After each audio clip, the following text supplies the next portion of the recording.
Hello, fellow members of the Midnight Society. Welcome back to another episode review from the show Are You Afraid of the Dark? Last time, we covered The Tale of the Hungry Hounds, a lesson about feeding your pets masked as a ghost story. Tonight, we finally hear from the leader of the Midnight Society himself, Gary, as he spins a narrative about misused magic. Submitted for the approval of the Midnight Society, I call this Season 1, Episode 6, The Tale of the Super Specs. We open on Gary putting his finger in a miniature guillotine and seemingly cutting it off in front of a shocked Kristen. When the prank is revealed, she gets disgusted by it, but then changes gears rather quickly, although to her credit, the emotional shift, it's so subtle and nuanced that even the most trained eye might not catch it. See for yourself. You're one sick little puppy, you know that? So your dad really owns this place? Gary shares that he gets all his story ideas from his dad's magic shop, as it's full of all kinds of unique items. Kristen then, for whatever reason, starts negging Gary's storytelling abilities. Doesn't really make a whole lot of sense unless, maybe secretly she likes him, in which case, look out, David, you've got some competition. Kristen then notices some funky-looking shades that Gary says have X-ray vision. She's not really amused by his demonstration of the product and infers that Gary's actually pretty silly for believing in magic. Gary defends himself while a really odd music choice plays in the background. What's the matter? You don't believe in magic? Oh, and you do. Maybe I do, maybe I don't. Sometimes it's best to keep an open mind. Anyway, Gary activates a fog machine to make the X-ray specs vanish from his hand, but the real magic is that he makes this awkward scene disappear. We dissolve to the fire pit, where all of the members of the Midnight Society are already gathered except for Gary and David. Frank makes a comment that Gary is slipping, while Betty Ann comes to his defense saying that he tells the best stories. And honestly, when I was watching this as a kid, I'd decide with Betty Ann. At this point, I had never even seen Gary tell a story, but I was like, no. He has to tell the best stories. He's the leader, and he wears glasses.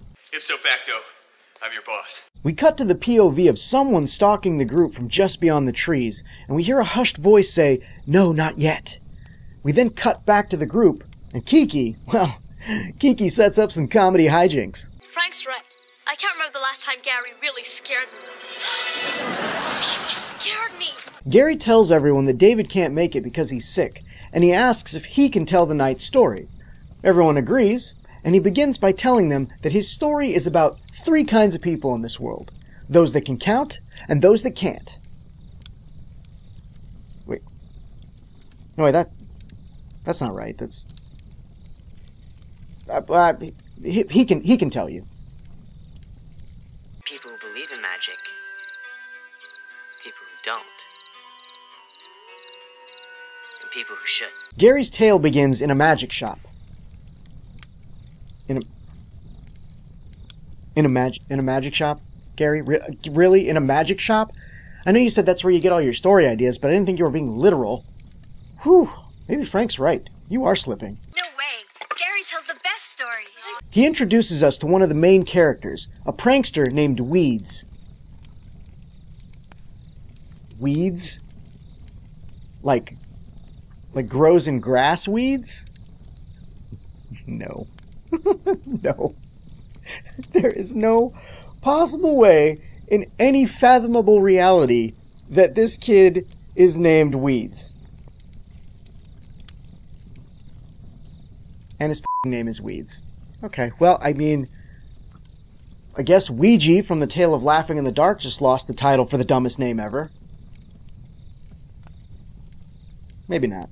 I knew it was gonna be a rip-off. Weeds, pains me just to say it, is played by a young Eugene Bird, who would go on to appear in such shows as Heroes, True Blood, Arrow, and Bones as everyone's favorite rotating intern.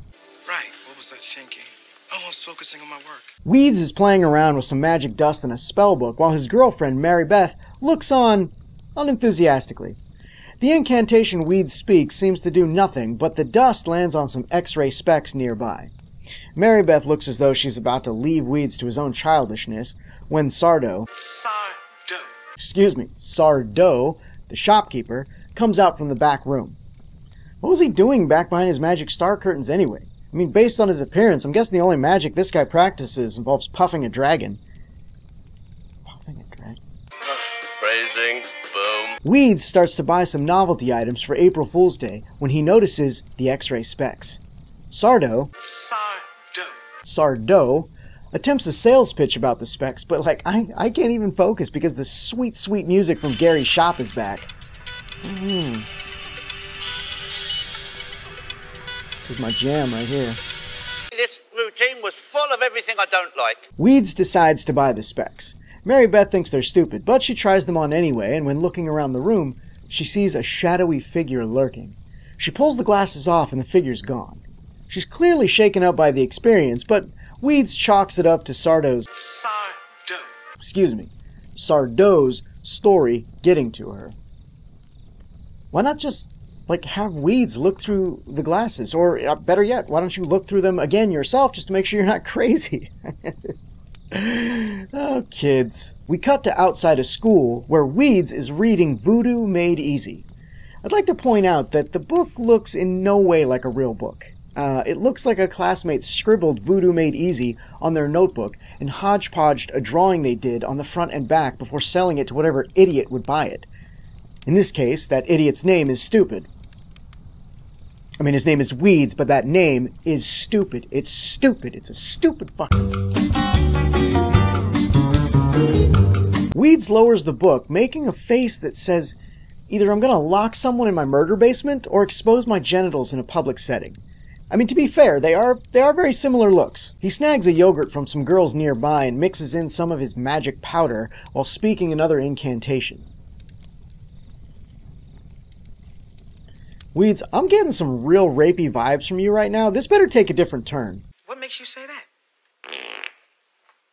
The girls catch Weeds putting the yogurt back. They wonder why he hasn't tried pulling any April Fool's pranks on them yet before one of the girls eats from the yogurt. Nothing seems to happen, which causes Weeds to leave in a huff, although as soon as he's gone, the girl's voice changes in what is actually a pretty funny scene. My voice. What's wrong with my voice? I sound like a chipmunk. Weeds plays a prank on another schoolmate while wearing his X-ray specs. The kid asks what they are as Mary Beth approaches. She takes them from Weeds, putting them on, stating they're magic glasses that make you look cool. She then looks around the crowded hallway with them on, and suddenly sees a woman in all black with a shrouded face. She pulls the glasses off and tries to explain what she saw, but the others just think she's pulling a prank. After school, Mary Beth is still trying to convince Weeds that she saw something, but he still doesn't believe her. She puts the specs on and again sees the shrouded woman. This time she tells Weeds to take a look, but when he tries them on, there's nothing there. Okay, Gary, I see where you're going with this. The old something on the wing angle, right? She sees something that no one else can see and it makes her look crazy even though the doom is real. Nice touch. There's something in the specs. Some thing in the specs. Spock. We cut to Weeds playing horse with a friend who is dressed like... well, like me in high school? Yeah. Yeah, no, I'll admit it. I was a tucker. Yeah, I used to tuck. Like a lot. Probably too much. But you... Whoa, hey. Don't pretend like you didn't, okay? It was the 90s. We all did. I found out you've been tucking your shirts in. Where did you learn it, huh? Where did you learn it? You, alright? I learned it from watching you! Anyway, Weeds attempts using his magic powder to score a basket. But, once again, it doesn't work the way he wanted. I love his dedication to this magic dust. Like, every time he tries to use it, it doesn't work, sending him off in a tiff, and then the very next scene, he tries to use it again. Like, if he put this much dedication into practicing, I don't know, free throws, he wouldn't need the magic dust. I sounded like a parent or a teacher just then. Oof. I didn't care for that at all. On Mary Beth's way home, she discovers that the specs are back in her bag, which really weirds her out since she threw them in the trash earlier. She returns to the magic shop where, once again, my jam is playing. The shop is locked, so she drops the specs through the mail slot and leaves. Mary Beth gets home to an empty house, only to discover the specs are back in her bag again. And I swear, this song, it must be the Super Specs Club Mix because it is playing every time the specs are around. Despite her fears, Mary Beth puts the specs on and begins seeing strange things. There's a teapot on the stove, steaming, but it's gone when she takes the specs off. Her fireplace is empty, but when she has the specs on, she sees a roaring fire that causes her to react with... What the hell was that? That is not an appropriate reaction to seeing a phantom fire in a fireplace. It might be an appropriate reaction to putting on specs and seeing, I don't know, this. Just do it! Mary Beth continues through her house until she sees 3 shrouded figures, one of whom points at her, causing her to scream. The figures then slowly start to move towards her, causing her to take the specs off and run away. We cut to the Midnight Society, where it seems that all the naysayers are really getting into Gary's story. Yeah, who tells lame stories now, Eric? Okay, that wasn't really fair. I mean, Eric hasn't even told a story this season, but I still hate him. No, I'm sure of it. I hate him. Back in the story, Mary Beth finds Weeds playing basketball. She again explains what's happening, but when she puts the specs on to demonstrate, she sees a bunch of shrouded figures on the basketball court, seemingly playing a rousing game of ghost ball, until they see her. This causes her to scream and run away. Again. She does that a lot. But why would you keep putting the glasses on? I mean, sure, they keep showing up around her, but she doesn't need to put them on her face. Logical. Mary Beth seeks Sardo's... That's Sardo. Accent on the dough. Excuse me, Sardo's assistants back at the magic shop. He looks in the spell book that Weeds used earlier and discovers the spell he cast was Second Sight, which is allowing Mary Beth to see into another dimension. A dimension of sound. A dimension of sight. A dimension of mind. Even if it sounds like he's making it up as he goes, he claims that beings from the other dimension could take over if the window is not closed. All things considered, he delivers the news rather calmly. They could take over. Very, very dangerous, very dangerous. Sardo! Okay, Sardo volunteers to help, for a fee, but realizes he needs the magic dust that he sold to Weeds. Hold up. So you were selling real magic dust that could be used to bring about the end of the world right next to fake barf and canned snakes? Not only is that magically irresponsible, but financially as well. Like, what's a teenager going to pay for that? $5, $10? You keep that stuff behind the Star-Spangled Curtain for the cult leaders, okay? They're going to pay top dollar for that stuff. So I've heard. Mary Beth catches Weeds just before he flushes what's left of the magic dust down the toilet. This takes us to Sardo. Sardo, doing the best community theater interpretation of Harry Potter and the Cursed Child I've ever seen.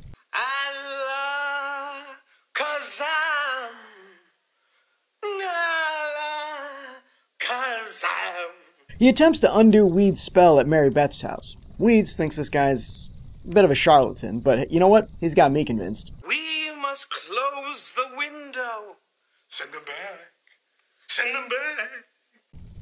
In fact, Sardo might just be my favorite character from any tale thus far. Ah, you have a sharp eye. Sardo uses the dust with his incantation, which causes the crystal ball to light up and the room to go dark around them.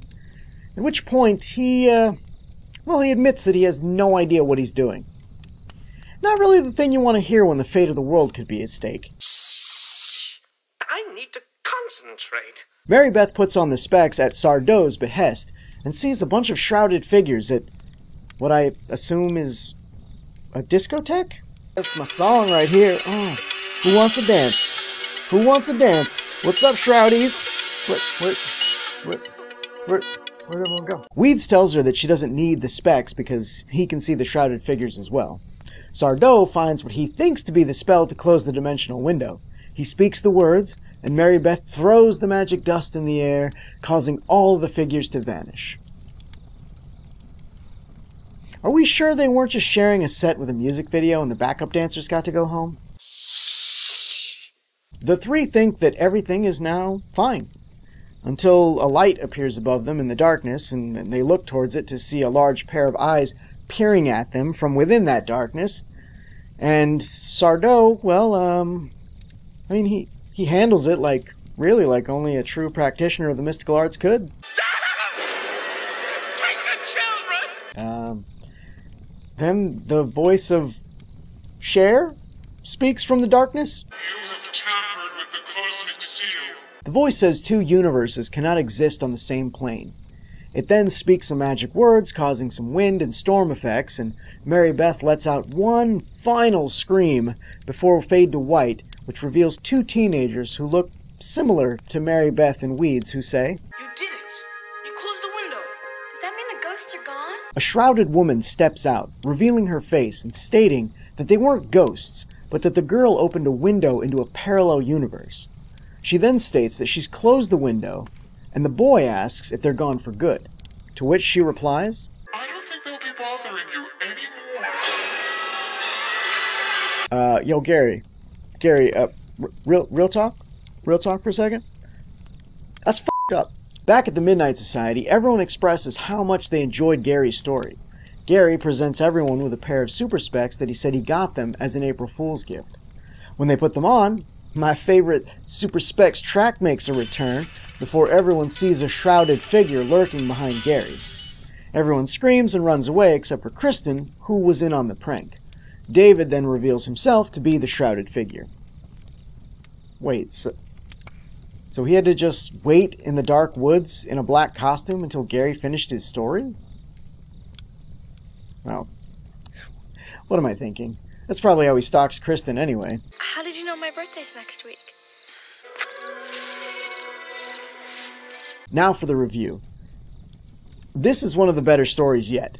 The idea of two different universes vying for the same space, only to have the side we've been following lose, is straight out of the Twilight Zone, which I know was an influence on making the show as a whole. Something found only in the Twilight Zone. A couple of minor budgetary and execution errors hold this back a little bit, but overall, I love this episode. The costumes for the shrouded figures were pretty basic, but I mean, at least they had the performers move at a slow, methodical pace to enhance the mood. They probably could have played with the lighting a little bit more when looking through the specs to give them, I don't know, like a shadier aura instead of just like the waviness that they added. I don't know, maybe like a negative filter, or I don't know, even just more shadows, you know, just to give it a creepy feel. The biggest misstep, however, was the music. I don't know what they were thinking, I really don't, but not since Manos, The Hands of Fate have I heard something that was just so basic and silly. Every time the specs came out, every time, I was just like, here we go again. I will say this, at least when she was looking through the specs, they went with something that was more atmospheric, and I feel like if they would have gone with that the whole time, or no music at all, it just would have been better. Younger me definitely would have found this episode unsettling, and that ending, whew, that would have stuck with me for weeks. The child actors in this episode were okay, a slight step down from the previous episode. Weeds was great at playing the juvenile prankster and showed some legitimate fear near the end. Mary Beth was hit and miss for me. She was mostly solid and had to do a lot of screaming, but a lot of times her screams just felt like they didn't have any fear behind them. In all fairness to the actress, every time that she had to display fear, it was while wearing those ridiculous glasses, so maybe that impacted her performance, or my opinion of her performance, or both. While there was really only one adult actor in the episode, I'm not counting the shrouded woman because she only has like 2 lines at the end, but the actor that I am counting basically stole the show. Sardo was the perfect amount of camp and overacting. Like, I completely bought that he was an idiot, a con man, and a salesman all at once. And I know that Sardo becomes a regular in Gary's stories, and while I don't know how he's going to get himself out of the situation he found himself in at the end of this tale, I am very much looking forward to seeing him again. Gary, there's a reason that you are the leader of the group. The tale of the Super Specs most definitely meets the approval of the Midnight Society. What did you all think of Gary's story? Did you see it as a kid? What were some of your favorite tales from the series? Let me know in the comments below. Be sure to check out the next episode about the tale of the captured souls. Until next time, are you afraid of the dark?